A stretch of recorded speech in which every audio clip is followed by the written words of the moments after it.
नमस्कार, मैं हूं Anirudh Kumar, motivational speaker and faculty of physics. स्वागत है आपका हमारे यूट्यूब चैनल पर। आप सभी को वर्ष 2022 की बहुत बहुत शुभकामनाएं। और ये वर्ष 2022 में हम प्रवेश कर रहे हैं और हम ये चाहते हैं कि अब कोरोना महामारी भारत से चली जाए और फिर से हम लोग जैसे थे वैसे ही हो जाएं। ऐसी हमारी प्रार्थना है इस नए साल के प्रथम दिन से, और ये साल अच्छा ही जाना चाहिए, ऐसी हम प्रभु से प्रार्थना करेंगे।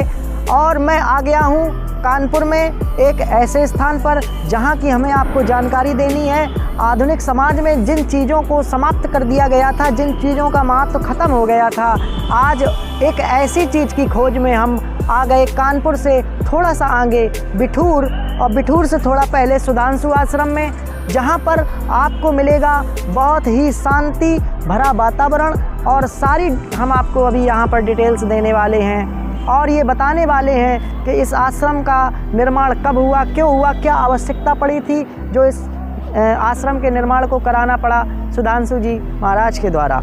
वैसे यदि हम बात करें कानपुर की, तो कानपुर में ऐतिहासिक जो प्लेस हैं वो बहुत ही ज़्यादा हैं, इनकी कोई गिनती नहीं है। बहुत से ऐसे ऐतिहासिक प्लेस हैं जो अभी भी आप नहीं जानते हो और इतिहास के पन्नों में ही दब गए हैं। लेकिन कुछ ऐतिहासिक प्लेस ऐसे हैं जिनको कि उनकी पुनरुज्जीर्णोद्वार आदि करा करके उनको फिर से घूमने और देखने के लायक बना दिया। और ये सब हमारे कानपुर की पहचान है। प्राचीन काल में आश्रम हुआ करते थे जहाँ पर ऋषि मुनि अपने छात्रों को पठन पाठन कराया करते थे, परंतु जैसे जैसे समाज आगे बढ़ता चला गया, आश्रम जो परंपरा थी वो समाप्त हो गई। अंग्रेज आए, उन्होंने मुग़ल आए, अंग्रेज आए, मुग़लों का ऐसा प्रयास रहा कि भारत की संस्कृति को समाप्त कर दें, लेकिन वो ऐसा ना कर सके। फिर अंग्रेज आए, उन्होंने प्रयास किया कि भारत की संस्कृति को समाप्त कर दें, लेकिन वो भी भारत की संस्कृति को समाप्त ना कर सके। इसके बाद उनके जाने के बाद हम लोगों ने खुद अपनी संस्कृति को समाप्त कर लिया और हम लोग पाश्चात्य देशों की नकल करने लगे। हम भूल गए अपना गौरव। मुग़ल ये सोच करके आए थे कि यदि किसी देश की संस्कृति को हम समाप्त कर देंगे तो उस देश का अस्तित्व समाप्त हो जाएगा। तो ऐसे अस्तित्व को बचाने के लिए बिठूर से पहले और कानपुर से थोड़ा आगे सुधांशु आश्रम पार्क का निर्माण सुधांशु जी आश्रम सुधांशु जी महाराज के द्वारा किया गया, जो ये दिखाता है कि हमारा प्राचीन इतिहास कैसा था, हमारी प्राचीन संस्कृति कैसी थी, आदि आदि चीज़ों को आज भी संजो कर रखने का काम किया है तो वो सुधांशु जी महाराज ने किया है। जैसे ही आप आश्रम के अंदर आओगे, कानपुर का जो वातावरण है बड़ा ही पॉल्यूटल है, मतलब बहुत ही प्रदूषण है यहाँ पर। और 10 लाख से अधिक की आबादी वाला ये शहर है। मैं आपको पहले बता चुका था कि 10 लाख से अधिक की यहाँ पर आबादी है। बहुत से लोग यहाँ पर आते हैं दूर से काम करने के लिए। तो ऐसी भागदौड़ भरी ज़िंदगी में प्रत्येक व्यक्ति, यदि संडे की छुट्टी होती है तो वो चाहता है कि हमें शांति मिले। शांति की तलाश में जब वो घर से बाहर निकलता है, तो जैसे ही वो घर से बाहर निकलता है तो वो और ज़्यादा अशांति का शिकार हो जाता है।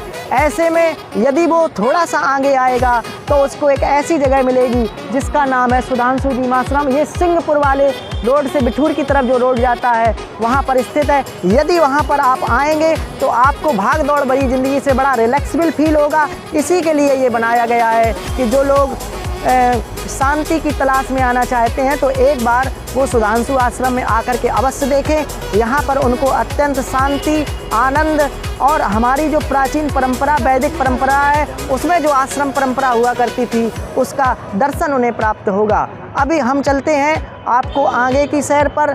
पूरा हम आपको एक एक कोना यहाँ का दिखाने वाले हैं और आपको ये बताने वाले हैं कि जब भी यदि आप कभी कानपुर आएँ तो सुधांशु आश्रम एक बार अवश्य आएँ। हमारी वैदिक संस्कृति का आप एक बार अवश्य देखें कि किस तरीके से आश्रम परंपरा के द्वारा हमारे छात्र पठन पाठन और समाज से दूर रह करके एकांत में अपना ब्रह्मचर्य जीवन का पालन किया करते थे। तो हम चलते हैं आगे, जहां हम आपको बताएंगे और भी बहुत सारी जानकारी, ताकि आपको आते समय किसी भी कठिनाई का सामना। देखिए अब हम आ चुके हैं मंदिर के अंदर और यहाँ पर छोटे छोटे पार्टों में कई मंदिर हैं, जिनमें से एक मंदिर हम यहाँ पर आ गए हैं। यहाँ की जो चित्रकारी है और जो मूर्तियाँ हैं बड़ा ही सुंदर है। जैसे ही आप इसमें अंदर प्रवेश करोगे तो यहाँ पर सीमेंट और बालू से कोई निर्माण नहीं है, सिर्फ लाल पत्थरों से ही सिर्फ इस मंदिर का निर्माण हुआ है। थोड़ी देर में हम आपको बाहर का दृश्य भी दिखाएंगे। यहाँ मंदिर का निर्माण हुआ है। यहाँ की जो चित्रकारी है ये राजस्थानी चित्रकारी है और ऊपर ये जितना भी यहाँ पर लेखन किया गया है बड़ा ही सुंदर और अद्भुत है। और यहाँ पर जो मूर्तियाँ हैं, सबसे पहले यहाँ पर दुर्गा जी की मूर्ति है, इसके बाद यहाँ पर राधा कृष्ण की मूर्ति है, इसके बाद यहाँ पर भगवान शंकर की मूर्ति है। ये छोटा सा तो नहीं, हालांकि ये बहुत ही बड़ा मंदिर है और यहाँ पर बैठने के लिए जो स्थान है बहुत ही पर्याप्त है। यदि आप एकांत समय अपने परिवार को लेकर के यहाँ पर आते हैं तो यहाँ पर आपको बड़ा शांत और बड़ा अद्भुत महसूस होगा। आइए हम आपको आगे दिखाते हैं कौन कौन सी मूर्तियाँ यहाँ पर हैं और कौन कौन सी यहाँ पर चित्रकारी की गई है।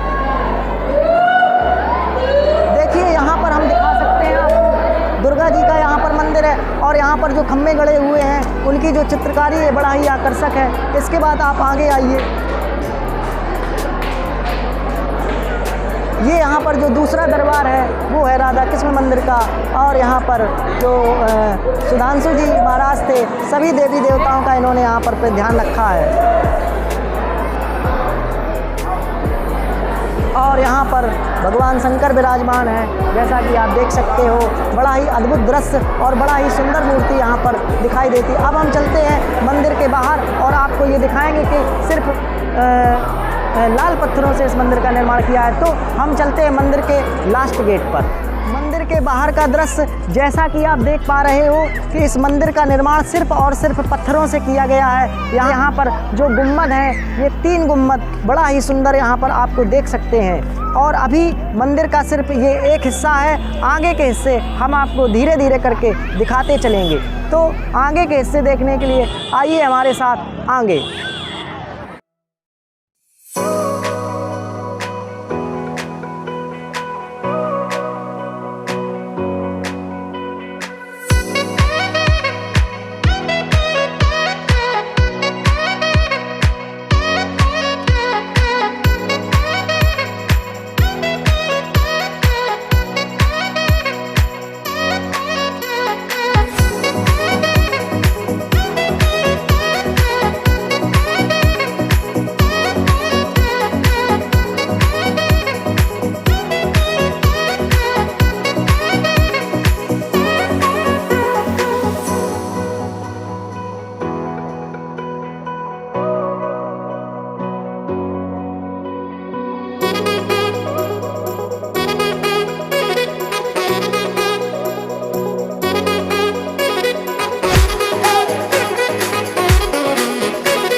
पर समाप्त होता है। तत्काल प्रभाव से हमें इसे रोकना पड़ा क्योंकि मेरे जूते चोरी हो गए हैं। तो आप लोग जब भी सुधांशु आश्रम आएँ तो कृपया भैया देखभाल के आएँ और भीड़ भाड़ जब हो तो विशेष रूप से ना आए। हो सकता कहीं इधर उधर हो गए हो जूते, लेकिन मैंने पूरे में ढूंढ लिया, कहीं मिले नहीं।